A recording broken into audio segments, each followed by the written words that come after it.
talk about sex, baby. Let's talk about sexual orientation.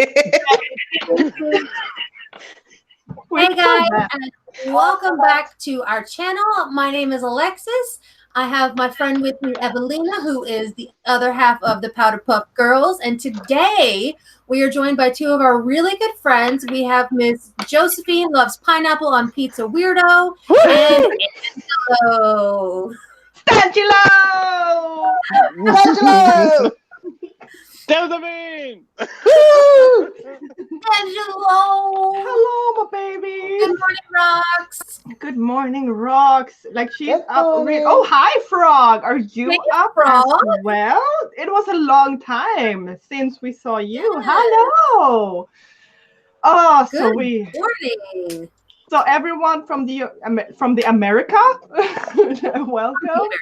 We're sorry that you have to wake up early for this stream, but hi, welcome. Thank you. I'm not Hi, already up. Hi, Elsa! Elsa is my sister. My sister from the same mister. So, This is from the same mister. yeah. So today in our stream, we are talking about Evelina. Are you ready, guys? You ready? Yeah. Yep. Let's Let's talk talk about sexual baby. orientation, baby. Let's talk about you and me. Let's talk about all every the good thing things and the and bad bad things that maybe. Let's talk about sex. Let's Sexual talk about sex. orientation. Sexual orientation, baby. Let's talk about sexual orientation. Let's talk about sex. Sexual orientation. Like we really practiced. Really practiced. totally Yes, practice this. so For like 2 prepared. minutes. We had it Yes, nailed so down. prepared. Yeah, like you should have heard us 10 minutes ago. We were like having different scales. It was like, Yeah, we had it nailed like days ago, Evelina. I'm Days sorry. ago. Yeah. We were Are you- practicing, right? And we were going wop wop wop. Yeah. Are you blaming me? Are you blaming me? Hello, No, Bastard. I'm blaming James Charles. Oh yeah, Womp, everyone womp, blamed womp. James. Yeah, Wop, yeah, wop, yeah, wop. yeah. Oh, roar, roar, roar. Well, Anyway. the reason Day that for we're American talking Idol. about. Oh, sorry. Did I interrupt? No. Oh, okay. Sorry. The reason that we are talking about sexual orientation is because it is Pride Month, and each one of us belongs with the LGBTQAI plus community. I myself am bisexual, probably leaning more towards pansexual, but when I was growing up, there was no such thing as pansexual. So I have identified as bisexual for decades now. And yeah, so that's me. And I have my makeup based on the bisexual flag, which is a really pretty pink, a purple, and a blue. And everybody else, your turn to go now. Angelo. Well, isn't this obvious for everybody around here? I'm straight. No. No. I'm Shocker. gay. I'm gay, and I'm the most boring of all of us because I knew very early on what I am, what my sexual identity is, and what my sexual orientation is. So I'm playing gay in this group of friends. Imagine Plain being gay. boring because you're gay. So boring. Yeah, and for me, like I have been going as bisexual since I was around 15, 16. The same with Alexis. Back then, there was basically 3 options we had to choose from, like or straight, bi, or gay. And I just figured I was bisexual. And right now, I'm like, I have been in a committed relationship with a male for so many years that I didn't really have to figure it out when it comes to like pansexuality, omnisexuality, like all of these new things. So I'm like semi-closeted maybe. Well, me, don't don't talk about it much really, but you know, I came out when I was 19. I was having the feelings at about 16, 17, but I came out to my parents at 19. Everyone else knew before that, but you know, but like you said, there was only like bisexual, straight, or gay back then in the 90s. So I identified as bisexual. But, you know, over the last, 6 or 7 years, you know, it's kind of like pansexual on me and so forthcoming. And I thought, well, I'm bi, but I kind of identify with the pansexual tag, if that makes, yeah. So I like, if people ask me, I say I'm pansexual, and that's me. That's what I fit into, and I'm comfortable with it. You know, if someone wants to call me bi, they call me bi. It's not an issue. But to me, I see myself as pan. Yeah, I don't get offended if somebody would go, "Oh, you're not actually bisexual, you're pansexual." I'd be like, "Okay, that's fine." My whole thing is I've had crushes on girls for as long as I could remember. My grandmother thought that I was gay, and I'm like, "Nana, I'm not gay." And she was like, "Well, I would love you if you were gay or straight or polka dot, or if you really liked girls." And I'm like, "Nana, I'm not gay." Because at that point it wasn't that I was closeted, because my dad already knew that I had romantic feelings towards a girl that I was absolutely head over heels in love with in high school. Wanted nothing more than to be in a relationship with this chick. And so my dad and I sat down and we talked about, you know, safe sex, and how, you know, it's not just condoms, and how there are safe sex that you can have when you're both the same sex. And so, you know, my dad knew from when I was quite young, but I've always had feelings towards, pretty much, it's more towards the person than it is their gender. So I find myself, like, I fall in love with the person. And it just happens to be that I'm in a heterosexual relationship with my husband. And we've been together for over a decade, but I've had girlfriends, many girlfriends, and that sort of thing. So I've never really like felt the need to kind of label my relationship with my husband. But yeah, I'm like Evelina. I'm in a heteronormal, you know, situation right now.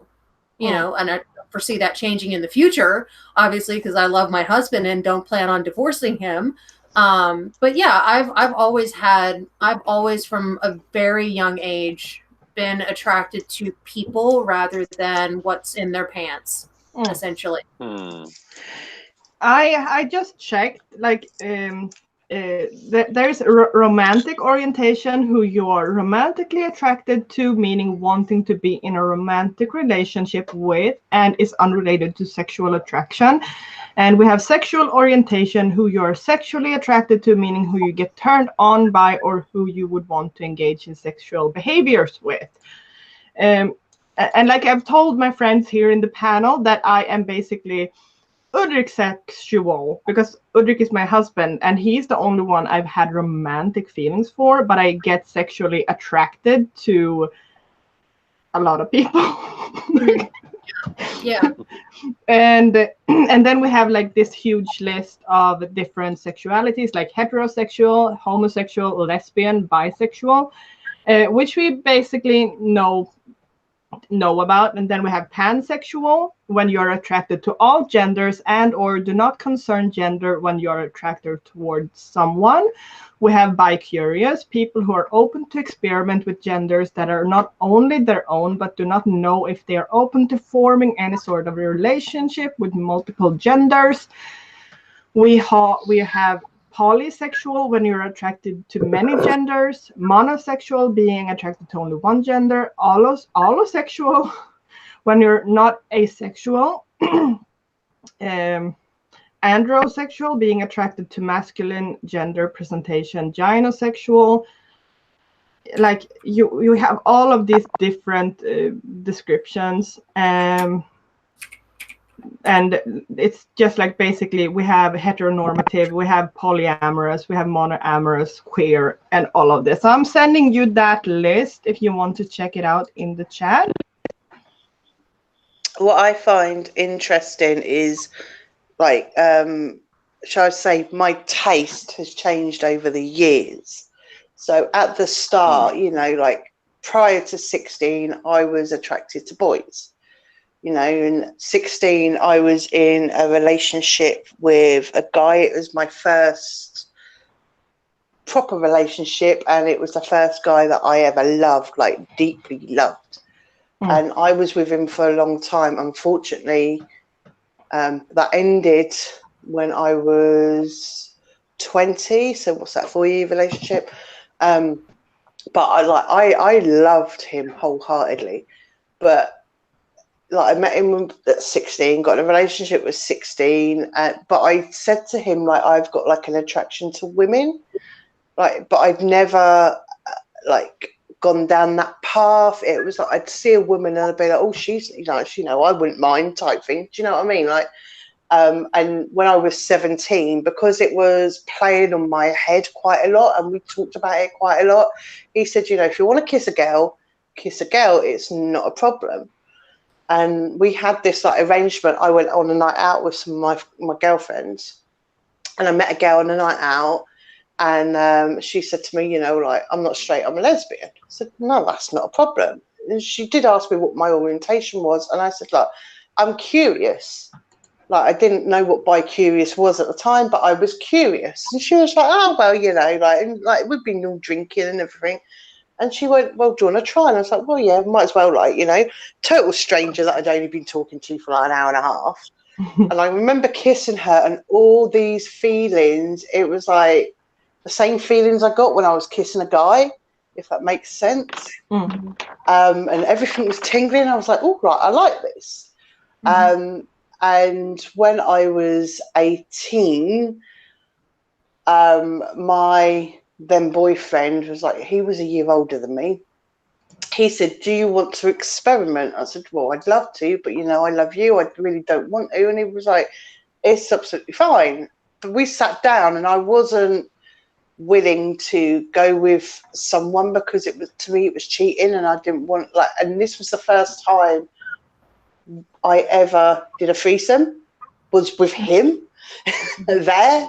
But it technically wasn't, because he didn't do a lot. It was just us, and it was, do you know what I mean? And it was like, that was kind of my gate opening to it all. And then when I was 19, I sat down with my mum. I didn't want to sit down with my dad because, you know, like, he's very religious. And he's very, you know, it was like, what, 98? And it was kind of, it wasn't like an open conversation you could casually have. So I sat down with my mum and I talked to her, and she was like, do you know what, like, you've got a good career, you're headstrong, you know what you're doing, you know about safe sex, you're this, you're that. So she said, as long as you're happy, we're happy. I just have to jump in. A girl has no name says, I call my orientation Bob. Best of both. I love that. Love that. Yeah. That's funny. I like that. But yeah, so I came out at 19 to my parents, and they were absolutely fine with it. Throughout the years, it was more of a sexual attraction to women rather than a relationship. And then eventually, when I became single, I had 2 relationships with different women over the span of a year and a half at different times. I enjoyed it, but it wasn't as fulfilling as it was with the relationship I had with my then my ex-boyfriend. But I thought, well, do you know what? I actually loved him. He was my first love. So I don't think I can't measure that experience because they're 2 totally different things. And like, you know, time went on, and then a few years after I met, well, I thought she was a woman. Well, she is a woman, sorry. And it turned out that transgender hadn't gone through the sex change yet, but she was transgender. And I was like, well, you know, like, I was loving it. It was like best of both worlds to me at the time. And she was absolutely amazing. She taught me a lot. Older person, but because I was in the Navy and I was going away on deployment and everything, it wasn't the right time. So kind of we had like a mutual split and we stayed friends. Eventually she got in a relationship with someone else and then she went through, she had the operation and everything. She's happy, still talk to her, absolutely brilliant person.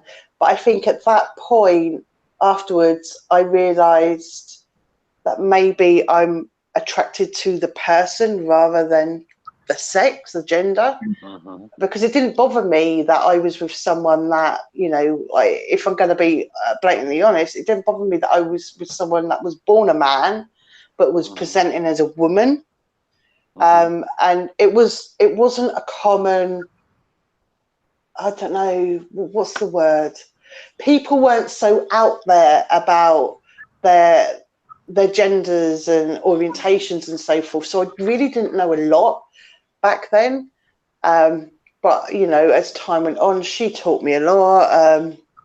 And I became a bit more open. And I think after that, I realised when I came across the pansexual description, I then realised that, well, maybe actually I relate more to pan because it's not the gender I'm attracted to, it's the person. Yeah. So, yeah. Yeah. Yeah, person sexual, my sister says. That's lovely, person sexual. Yes. I love that. That's nice. Yeah. So, Angelo, do you want to tell us about your journey that is not a journey? My journey that is not a journey. I think my sexual awakening, or that the time I knew I'm different than my parents. I'm not, I like girls, but I don't like girls in a sexual way. I like to hang around with girls. Was really early on. Um, I keep telling this story again and again, but it's a vital point for me. I was watching Dr. Quinn Medicine Moment, and there is this actor, I can't remember his name right now, but he was playing Sully, the character Sully. And he was nice. Exactly. Mm-hmm. And I was sitting in the living room with my mother, and I knew the term gay, but I didn't know what it meant, and I didn't know that there was that people could say it in a harmful way. So basically, the term gay was spread around in my group of friends, but nobody really knew what it was. And then I was sitting in my living room with my mother, and we were watching Medicine Woman. And then he came up, and I'm out of the blue. I remember this vividly. Out of the blue, I asked my mother, I like him. Does this mean I'm gay? And she was like, huh, well, how do you like him? And it was an uncomfortable conversation to have with my mother. I don't know, was it my age because I was 13 at that time? Um, I don't know why, but I didn't want to press further in the conversation. I was just like, no, I mean, like, I like his hair. He looks handsome.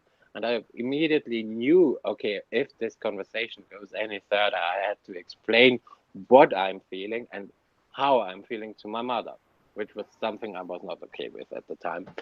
So the month has passed, and I kept thinking about this moment, and I always remember his face and what it made me feel.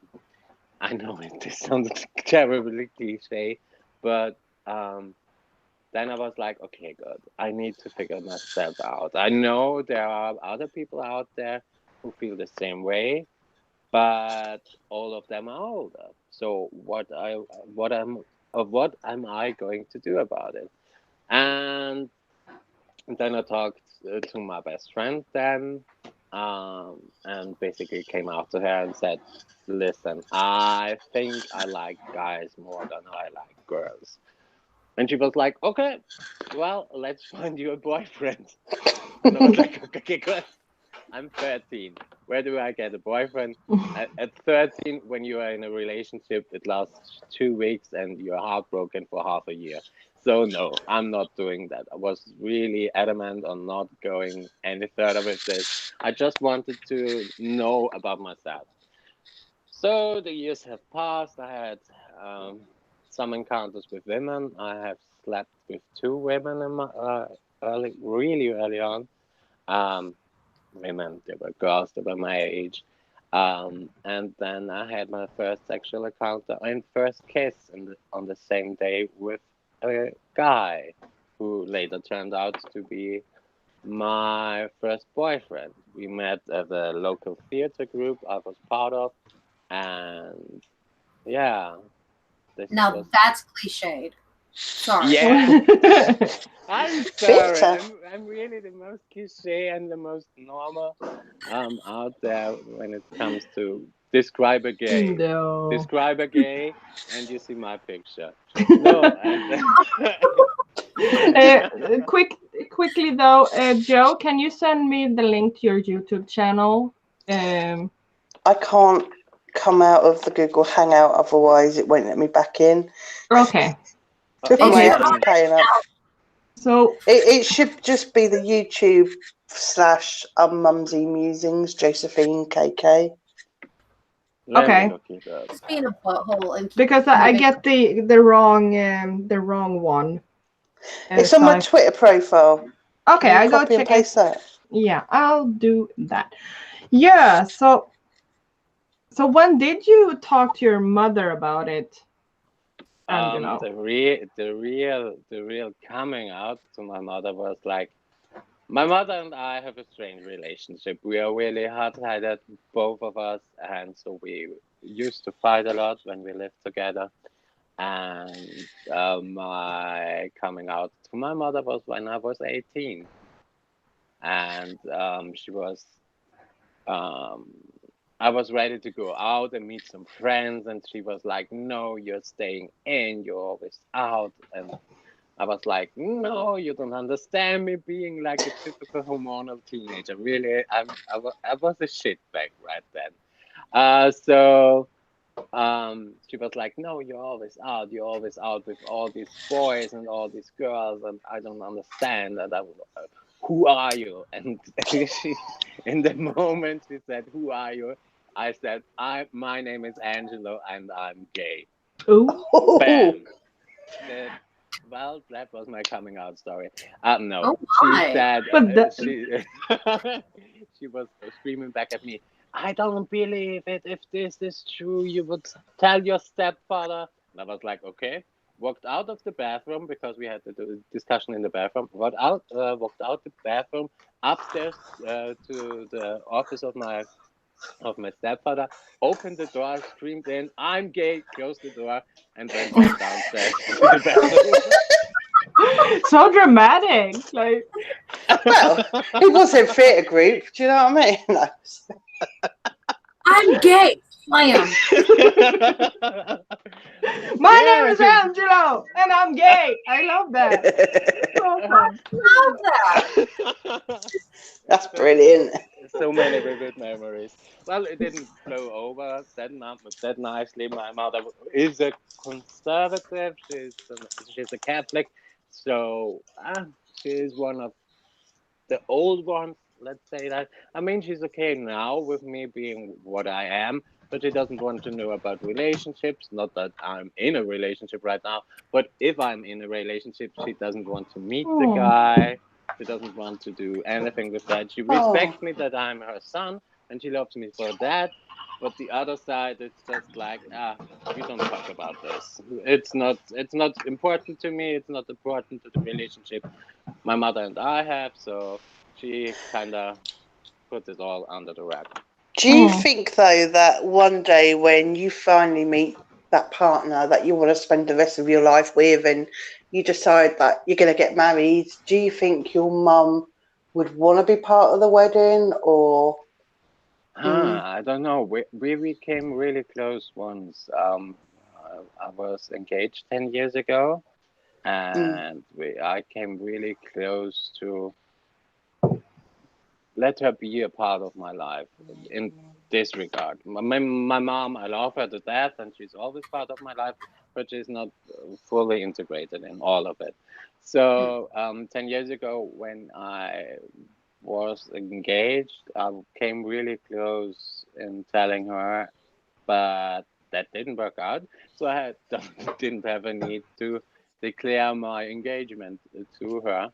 I don't know. I hope she does. I hope she's part of it. If not, I'm perfectly fine with it. We've played this game for almost 15, 20 years. Oh my God, I'm old. Almost 20 years. So I'm perfectly fine with it. But I would be happier if it would be the other way around, but you can't have everything. Maybe one day, you never know. Yeah. Åsa says it's good you're still close with your mom. Yeah. I don't want to miss her. Even though she's crazy, and we both are crazy. I mean, we both come from the same club. Give us both a bottle of wine, and we can talk for hours. We can bitch about everyone and bitch about everything. I love her to death. I've accepted that she doesn't particularly like my quote unquote lifestyle, because that's what something she said before. I don't agree with your lifestyle. I don't agree with this, and yada yada yada. So I'm like, okay, this is something we don't have to discuss, as long as we are cool with each other on other times, and I can call her and she can call me if anything goes south or wrong. I'm totally cool with that. And so, yeah, that's basically my relationship with my mother. Yeah, for me, I think I was really lucky. Like, my mother has always been really open to different things, I guess. Like, and I've always been an oddball, basically. So when I came out, it was basically not. I was just like, "Mom, you know I'm bisexual, right?" And then I kind of like, yeah. And she was like, okay. And so we have never really had an issue with it. It never became a big thing with my mom, and I kind of think the rest of my family kind of just assumed as much because it would fit with my personality. Maybe Åsa, my sister, could answer this. Did you always assume I was bi? She's like, yep. From the day you were born. So a girl wrote in chat and that a family member made my life hell when I came out. It was awful. I had bad mental health issues at the time, and it was a dark time. A few years later, my brother came out, and they were fine with it, thankfully. It's really weird how yeah, like I guess some of us have to pioneer the way in families for these types of things to happen. You know, I pioneered, but I'm not going to say for whom. But it's you know, you do find sometimes that you are that person that opens the door and other family members can step through it. And I'm okay with you know that. My family never made me feel, like I said, my grandmother she outed my cousin. Like she worked out that my cousin was gay before my cousin knew she was gay. And so my Nana almost made it like her mission to out me. And I'm like, oh, thank you, Bastet. You know, she was like, you're gay, you're gay, you're gay. And I'm like, I'm not gay. And I would tell her that over and over again. And she would always go, I would love you if you were gay. And it always led with gay, never straight or bisexual or gay. If you were gay. And I'm like, Nana, I'm not gay. I wasn't comfortable enough at the time to say that I would, like, all my friends knew, my parents knew, but I wasn't comfortable enough telling the rest of my family that I was bisexual. I don't think that even even the rest of my family know. So surprise, I'm bi-pan, whatever you want to call me. I'm omni. I'm a, what was it? A person sexual. I am a Yeah. person sexual. But I've always been a very sexual person to begin with. Like I remember being quite young and having these like butterflies and little flutters anytime I saw like a girl that I thought was really pretty or a boy that I thought was really pretty, or you know, I would always get that little flutter, you know, that flutter that you get when you find somebody that you're attracted to and you're like, ooh, you know, little bubbles in my tummy. I like it, you know, and that would happen, you know. Bye, Frog. Thanks for coming by. Bye, Frog. You know,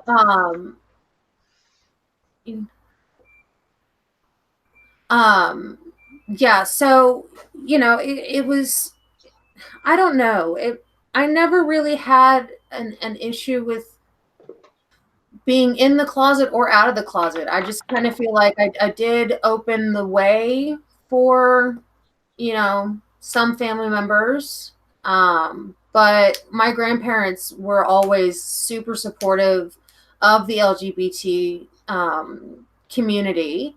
And it was the most awkward thing that I ever had with my mother's parents were we were at an international festival, and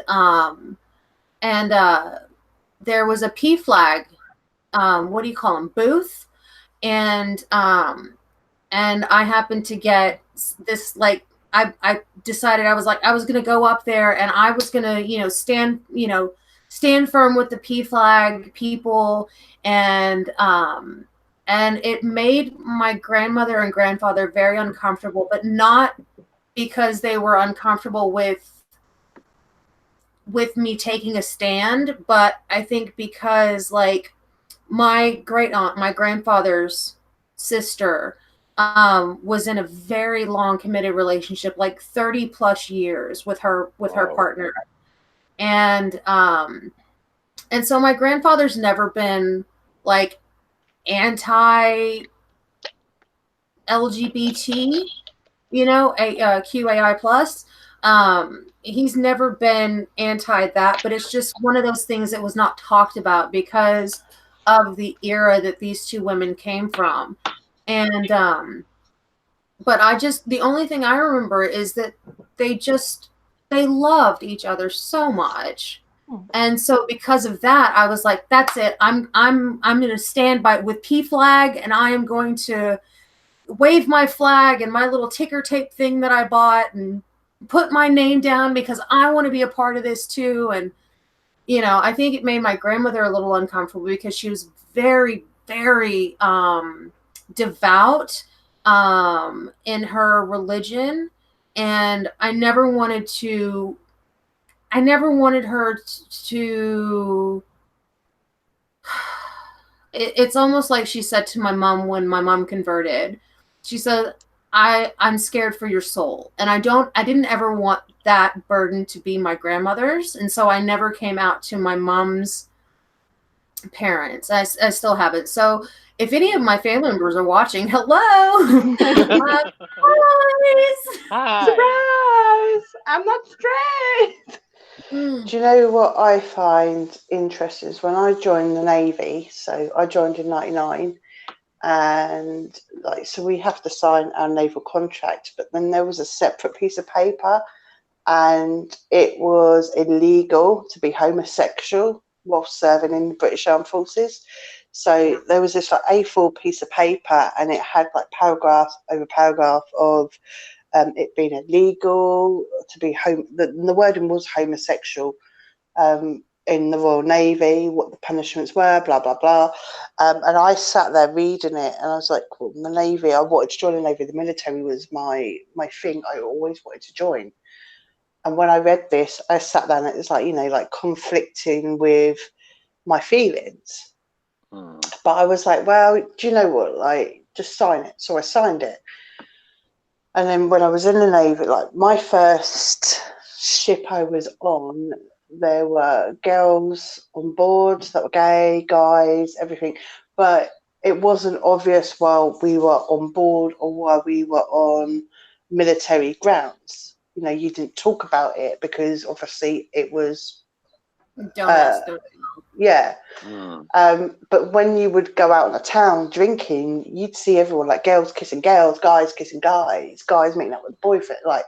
And there was this one specific time I was friends with a guy on board, really nice guy, and people were like, you know, well, you and him would make a great couple, but like, yeah, like, you know, yeah, whatever, like. And one day we were doing summer duties, so there was only like 20 of us on board ship, and everyone was on summer leave, and we were sitting on the forecastle of the ship. He's like, I need to tell you something. Can't make it public for obvious reasons, but I'm gay. And I went, yeah, I know. And he's like, oh, well, okay, like, you know. And he said to me, like, you know, what about you? And I said, well, back then it was bisexual. So I said, not bisexual. I'll go with whatever, like, you know, like that was the conversation. And we got on with it. And then a couple of days later, we both had the same few days off and everything. And he said to me, do you want to come to dinner at my boyfriend? So like, I went for dinner with them, and we had a great time. But they both had a conversation with me, was because his boyfriend was a Marine at the time. It was, you cannot tell anyone, because this is literally an offence that you could be court-martialed for and kicked out of the military for. We're like, yeah, no, that's absolutely fine. He married that guy in the end.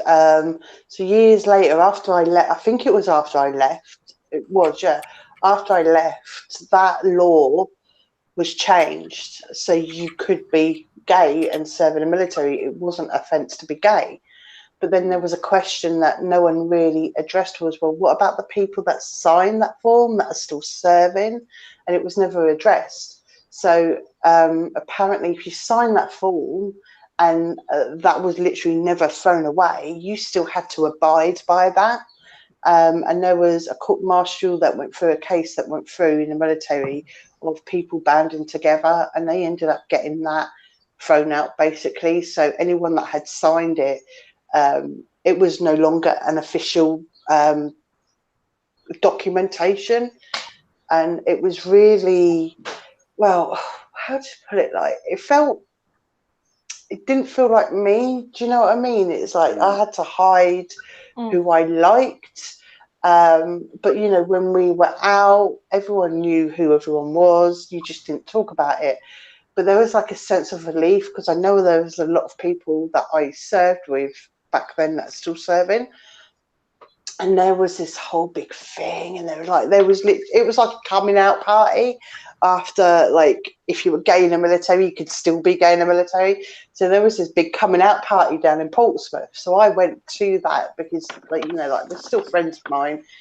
It was a big barbecue. Then we went all out drinking on the town, and it was hilarious. It was like, you know, the moment that everyone could relax. You didn't have to hide who you were. You could be you. There are people that are serving now that were couples back then, that are now married because they can legally get married, and they just can't serve together on the same ship. That's a thing with the military, especially with the Navy, is if you're in a relationship with someone, you can't be on the same ship as them, which is understandable, because then that comes into questioning your judgment. If you're serving with someone on board ship who you're a partner with, you know, are you going to, like, say there's a fire, are you going to save that person that is in immediate danger, or are you going to go and save your partner? Do you know what I mean? This is regardless of sexual orientation. Yeah. Okay. So that's a whole different thing. But now that, you know, you can be gay and serve, and there's the whole thing now that you can be transgender and serve. There's certain things you still can't do in the military if you are transgender, and there's reasoning to that. But you can now go transgender. You can have that change. You can be who you want to be. So what the military was when I joined was quite closeted and not accepting is a whole opposite to what they are now. You do get people in the military that obviously don't like it, and they're quite rude about it and discriminating, but they do get dealt with, obviously, if it's reported. But yeah, it's to see literally the world, do you know what I mean, change, to start accepting people for who they are and not what you want them to be, I think is fantastic. Yeah, it's kind of like like today we kind of like we were talking about the difference, because all of us on this panel are born in the 80s. And but for me, when I'm on Twitter and social media, a lot of the people around me are born in the 90s or even like the 2000s, and their journey is completely different from mine when it comes to stuff like this. And 15 years ago, almost 20 years ago, when I started discovering things like this, it was really a different perspective, and we have come a long way when it comes to change. But it's still like when you start looking into it, there's still so much more to do when it comes to like human rights, basically. And sometimes I get like a bit overwhelmed, especially now that I feel like we're going backwards. In like we've done all of this work, and now we're just going back to, exactly. we're devolving. And for me, like Joe and I, we are parents, we have kids. And I have, my kids are too small to even think about what kind of orientation they might have or anything, but I want them to feel comfortable being with who they love, or no one. You never know, like, but I want them to feel like they are safe being who they are and loving who they love.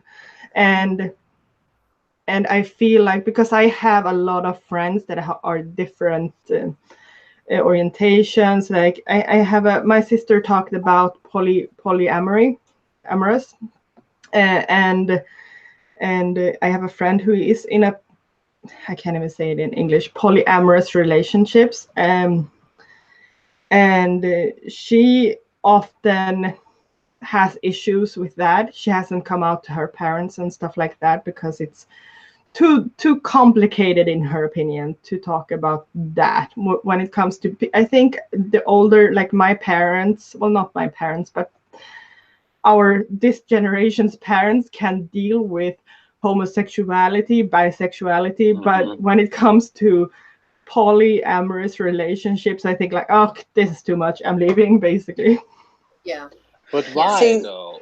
Why though? Why is it such a hassle for them to? I mean, they can learn different languages. They can learn math. They can learn how to cook. They can learn all these different things, and are willing to invest the time into it. So why is it a problem when it comes to sexuality? Is it because I don't know, like if I, as a parent, so I'm going to answer as a parent, like I'm the same as Evelina. I want my boys, when they're older, to be happy and to be able to be who they are and to be safe with it.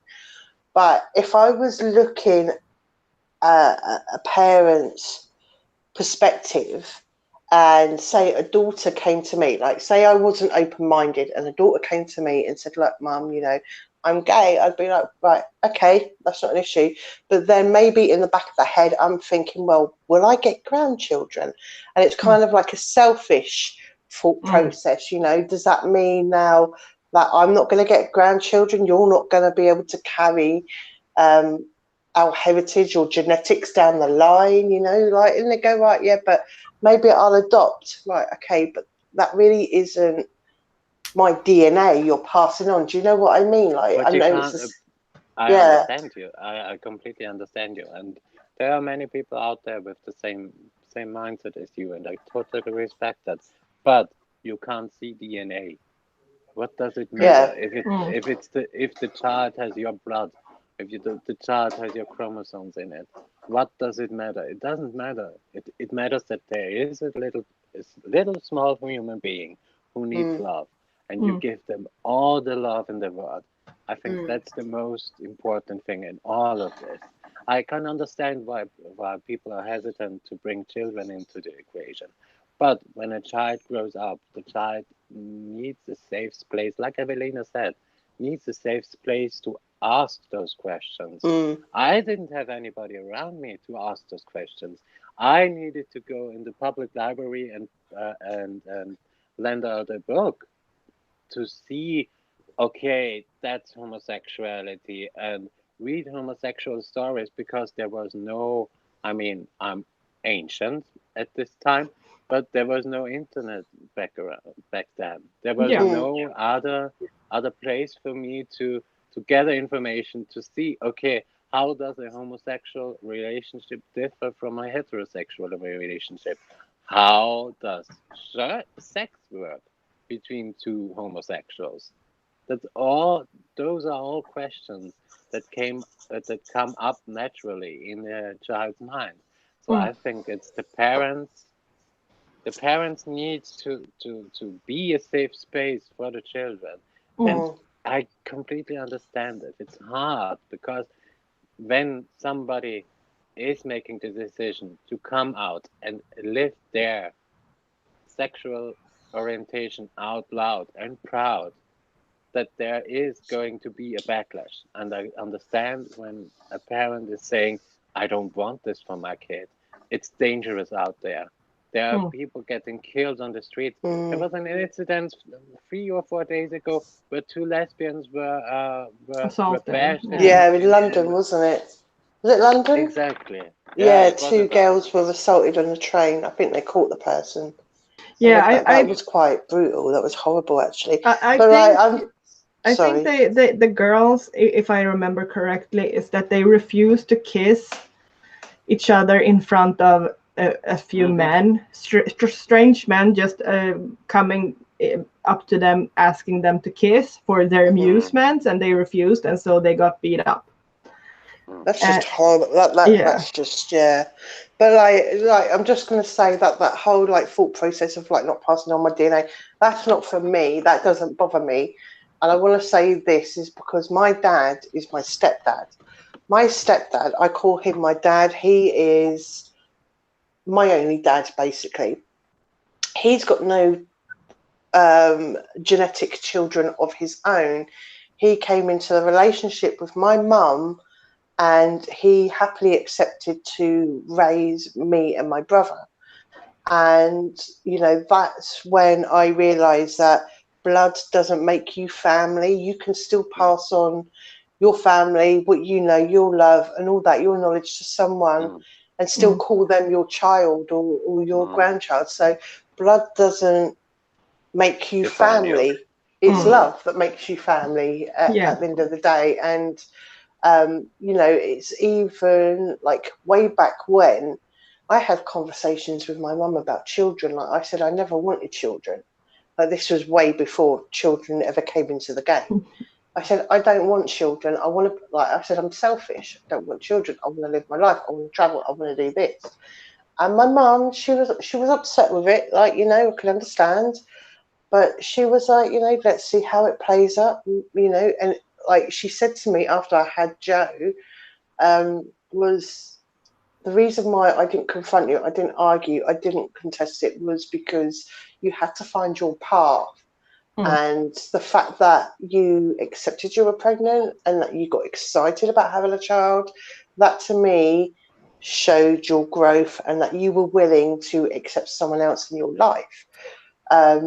And then I was like, right, okay, Joe, yeah, I'll just have one child, don't want any more. Aiden came along. I was like, right, okay. Now I'm like, no more kids. That's it. 2 kids. Like, my parents absolutely adore my boys. Like, literally, like they picked my kids over me. To be honest, like, I don't blame them. Like, but my mum always said, you know, the love for your grandchild is a different love that you have for your own child. It's a whole different thing. But my mum did say to me that if you'd never wanted children of your own, or you couldn't have children of your own, or you decided that you were going to enter into a lifelong relationship with a woman, she said, you know, there's always surrogacy, you know, you could adopt. It doesn't bother me if you adopt, because you'll give a child a loving home that they didn't have in the first place. And do you know what I mean? All of that. She said to me, you know, I would accept a child that you've adopted or fostered, or, you know, as your own child. That to me is your child. Blood doesn't matter. And that's I was like, you know, and she said about my dad, and I was like, no, this makes all sense. So to me, what makes family is love, not genetics. Do you know what I mean? Like, but anyway. Yeah. My author says, I think we have a picture of how our children is going to live life, and when we have to change that vision, it can be hard. I could agree with that. Like, we have hopes, and we have like, I want this to happen for you, and like, and when they are young, they are kind of like in our keep, and we have more, like, we know what they're up to, and then all of a sudden they might come out like, Mom, I'm not gonna be a doctor, I am going to be an artist. And for me, I would like, no. No. No, it's not happening. Go to school. Do not go to art school. But like, you say that, and I sit here and I'm like, well, Joe is registered disabled with his autism and everything else. And I have, like, when I was pregnant, you know, you have like these dreams and hopes of what your child wants to be. You go into this whole imaginary world, and like, you're only 6 months pregnant, but at 6 months pregnant, you're already imagining what wedding outfit you're going to pick out for when your son hits 20. Do you know, like, all that sort of thing. And I had all these hopes and dreams and love and everything. And the moment I was told Joe's diagnosis, I realised that's not going to happen. So I had to deal with that. And I love Joe. I love him to pieces. But because he's low functioning, and the way he is, he wouldn't have the mental capacity to get married. And he would actually have assessments by a mental health team regarding this. And this is what they do anyway with my job role. They have these assessments, right? Do they have the capacity to understand what marriage is? Do they have the capacity to understand what a loving relationship is, what sex is, what this is, and what's that? Do you know what I mean? So there is a higher chance that my son will never have that. But I'm okay with that. Do I feel sad that he might not experience that? Of course I do, because I'm his mum. Although things might change, because, you know, he's only 11. The ball game might change. He might progress a bit more, whatever. Like, I don't know. That's the future. But like, I've come to peace with that, and I just, like, my whole thing is I want him to be healthy and happy. And if anything else comes along, it comes along. But as long as he's healthy and happy, nothing else matters. Yeah, and I think like that is the key, like for my me too. Like, as long as my kids are happy and safe and are not hurting anyone else, I just want what they're happy with. And that is something like like when it comes to sexuality, my hope is that when in 10 years, when my kids are starting to kind of realize their own sexuality, that they can feel, I'm not straight, and that is not going to be like this huge anxiety or fear thing, like, and that I as a parent can be a safe place for them to talk about it. And like, my kids, they are my youngest is turning 6 in August, and my oldest is 8. So, and I'm already like, every time we talk about the future, I'm like, yeah, in the future, if you have a boyfriend or girlfriend, you might like think about having babies, but like right now my kids are like, I'm not gonna have a baby, I'm not gonna have a boyfriend or a girlfriend or anything, but I just want to open up the options to them. That and I feel really corny when I do it, like talking about all of these different things when it comes to having a baby, like how are babies made? And I'm like, well, what do I say now? Do I say when a dad meets a mom? Well, that's not really true. So yeah, you need an egg and you need sperm. Well, can a 6-year-old understand this?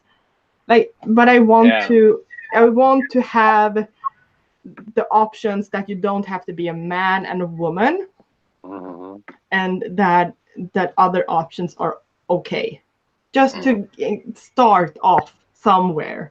But it's really difficult, to be honest. Yeah.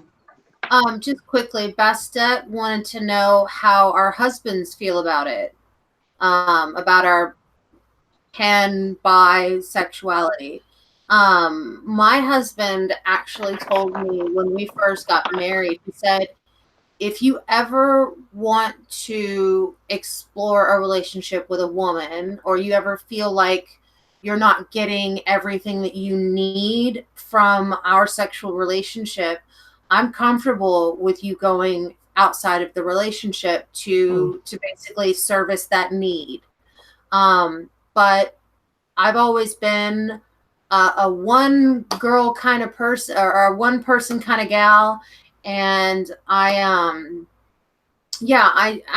never, yes, I've had crushes. Yes, I've been like, ooh, she's pretty, or ooh, he's pretty, but I have never had a desire to go outside of my relationship. I've always been very monogamous when it comes to my relationships. And so because, my husband, like, I don't know if you guys know this, but when I first met my husband online, could not fucking stand him. And then, 3 years later, we're talking about getting married. So, Didn't you two meet in a World of Warcraft kind of situation? Yeah, I remember that conversation very well. Yeah. World of Warcraft. Yeah, my husband really doesn't care about my sexuality, to be honest. Like, he's not against it, he's not for it. It's just, it is what it is, basically. Yeah. And we have been talking about, because I had a few years ago, I really missed having a girlfriend.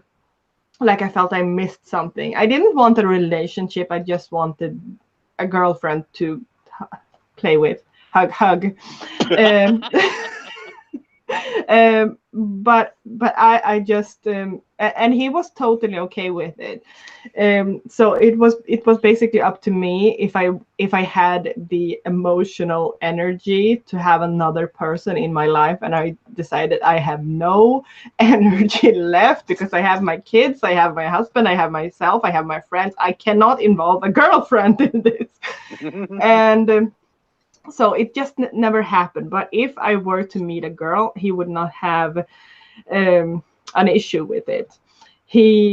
We have like a deal. If I meet a girl, that is fine. If I meet a boy, that is not fine. He wants to be like the only guy in my life. Yeah, same. No boys, girls, no boys, but no boys. No boys. Yeah, I'm the only dick you can have, basically. Like.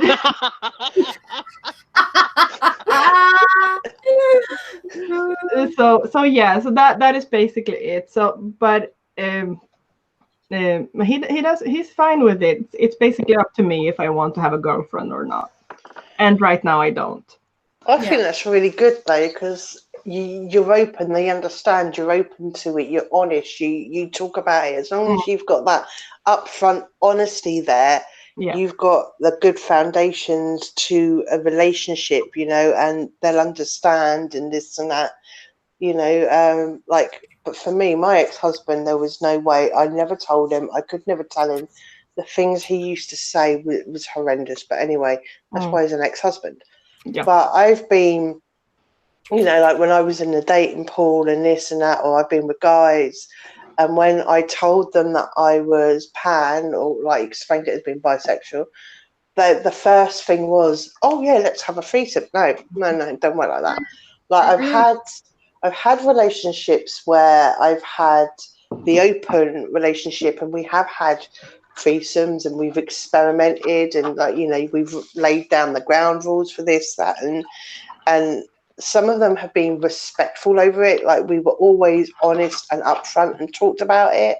But you know that the relationships like fizzled out, you know, did its course or whatever. But you know, I have stopped telling guys, you know, that I was dating, or I just met, that I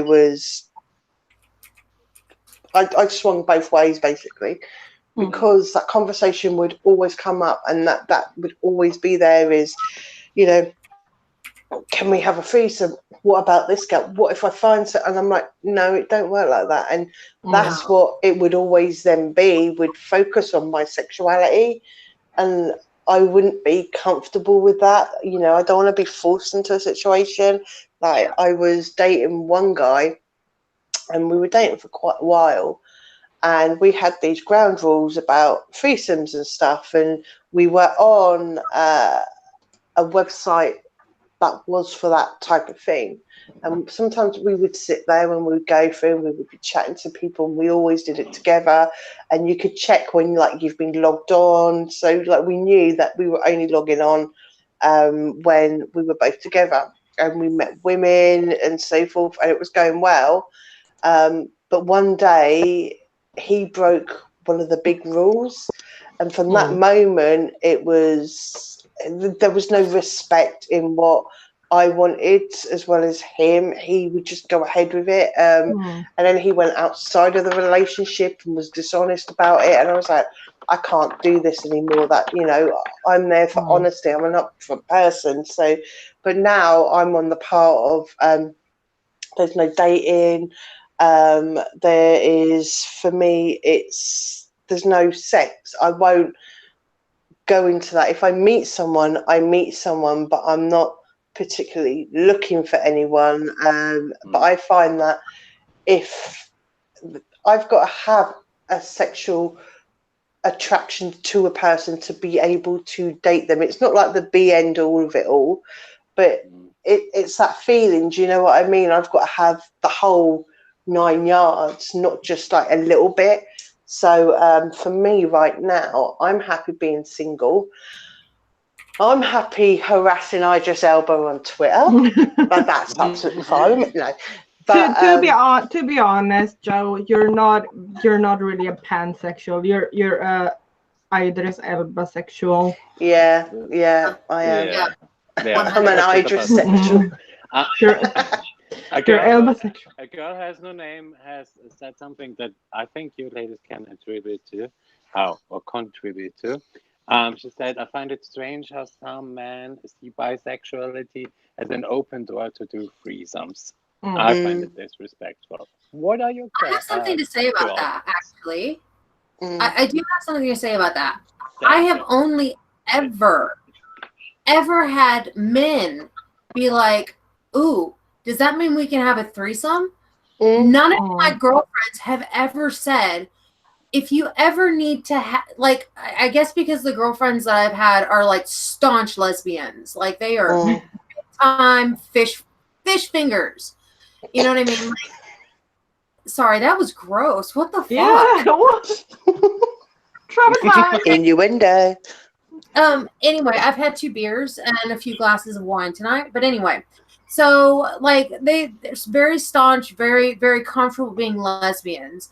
And it's only ever been the guys that have been like, ooh, does that mean we get to have a threesome? And it's like, no, bitch, I'm in a relationship with you. Why would I want to include someone else in this? I am a one player only kind of game. Like, you know what I mean? Like, I'm sorry, Bastet. I'm so sorry. Girl thought it was funny. What? Yeah, no, I had a threesome once, and to be honest, it's not my thing. It's very complicated. Mm. Who do I that's- focus on?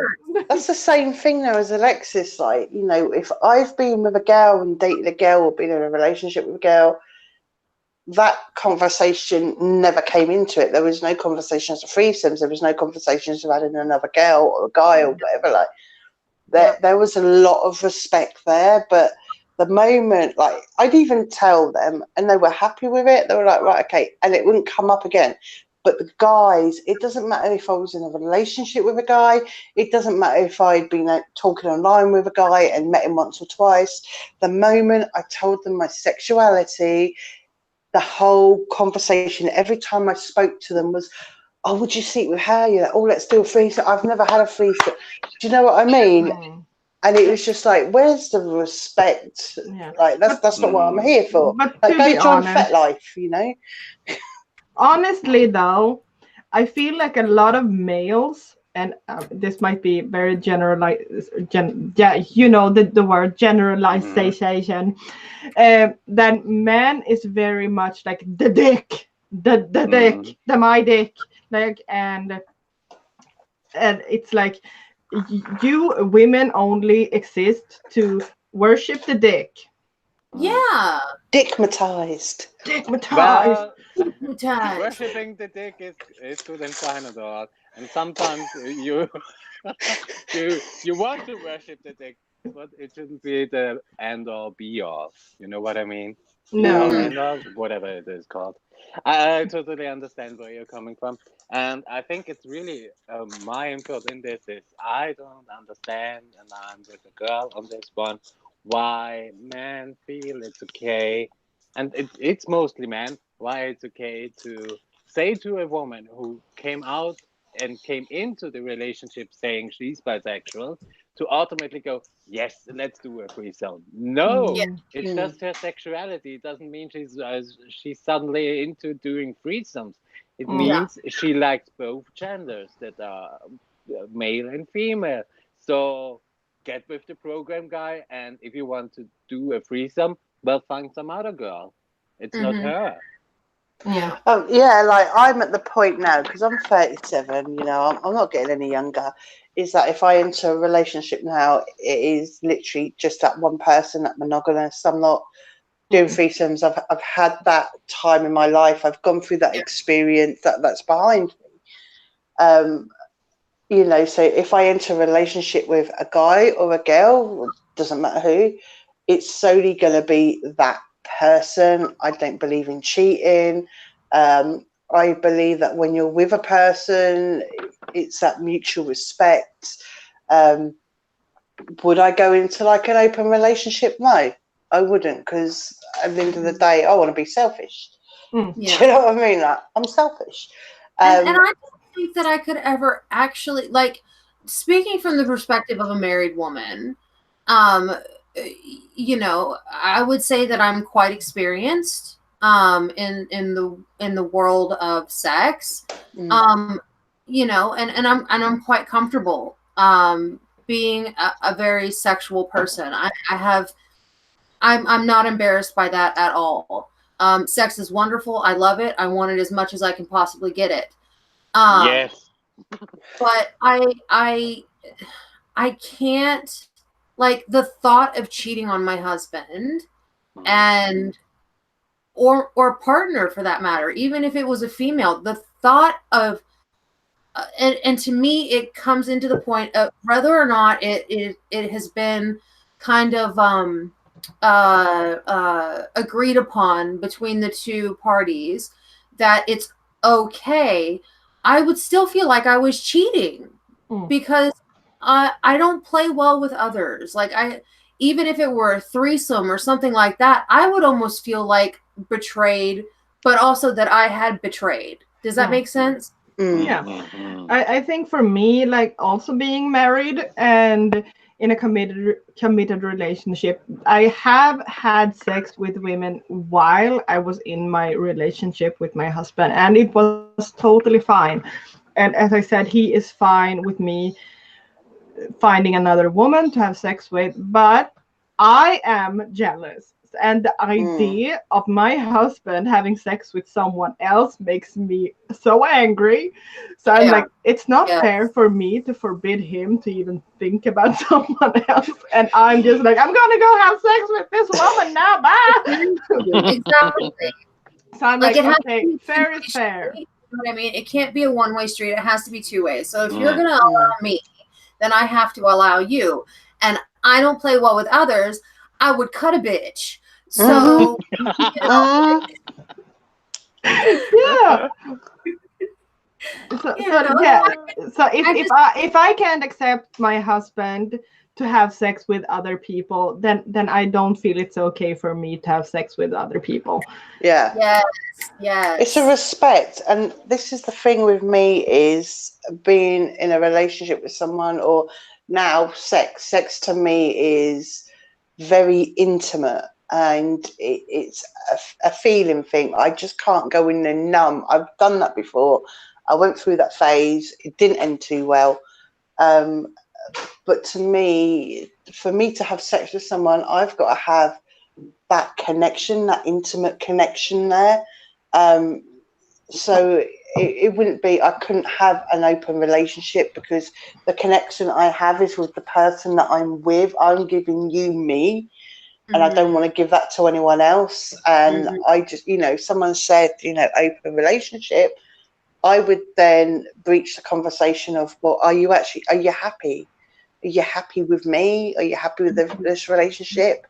And if there's any doubt of that, I'd be like, right, do you want to work on it, or do you want the open relationship? If they say open relationship, then I would have to do what is best for me and walk away. Yeah.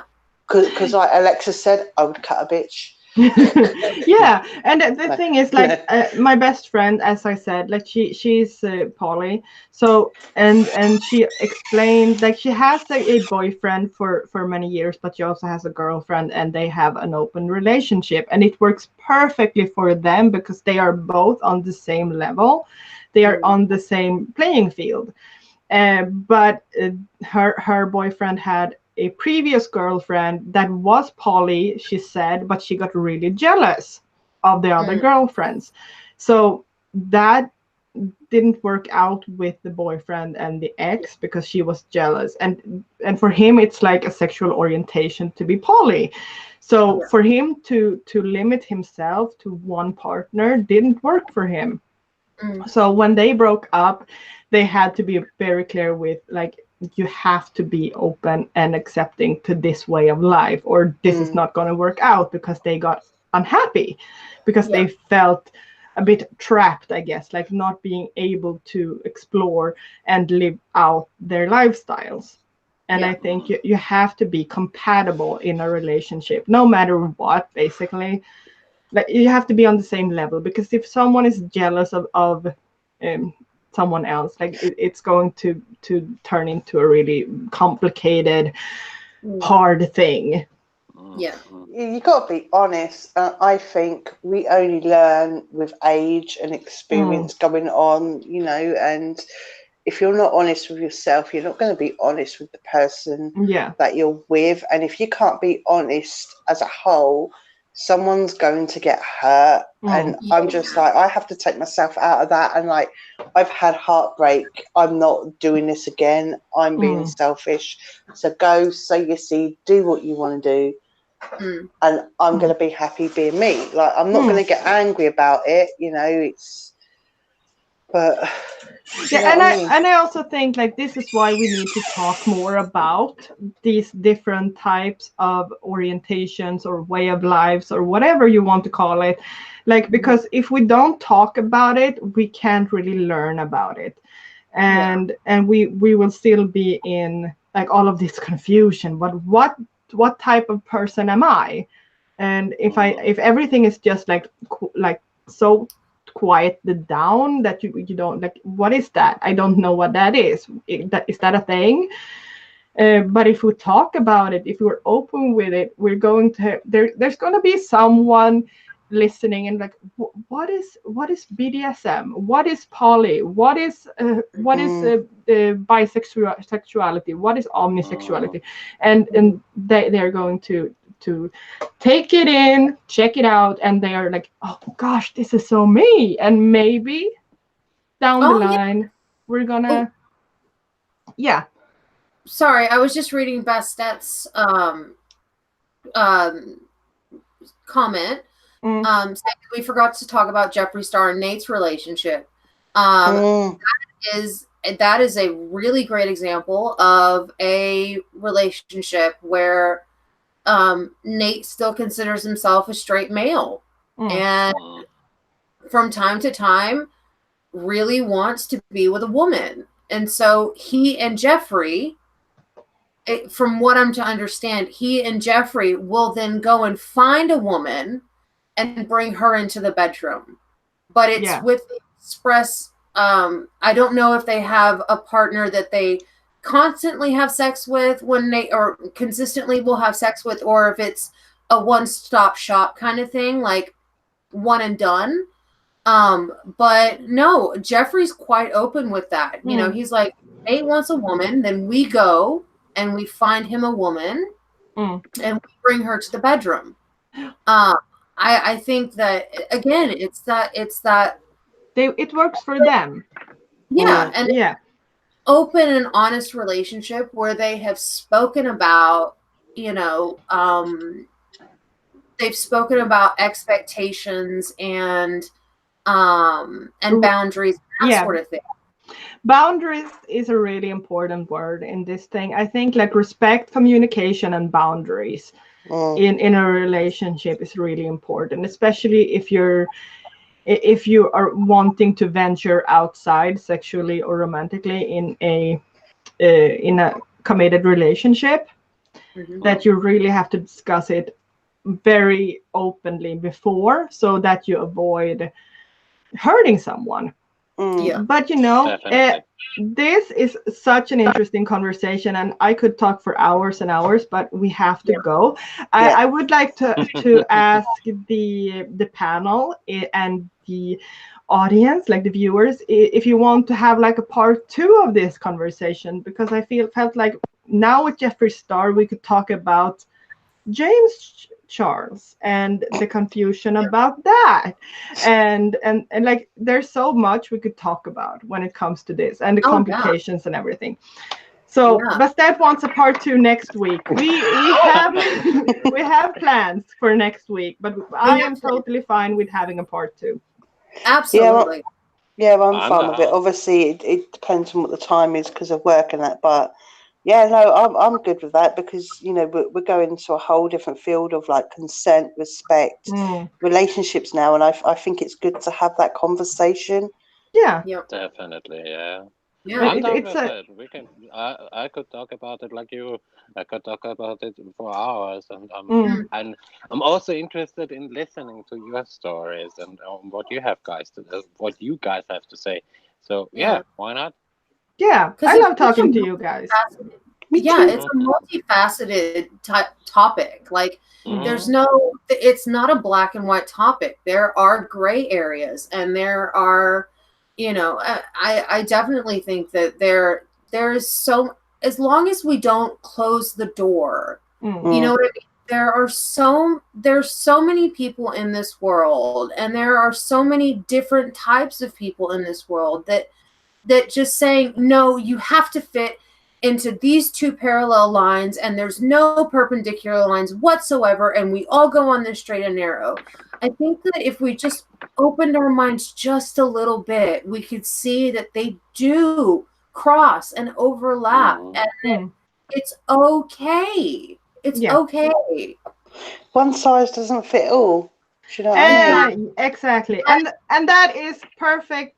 A perfect way to end this stream. So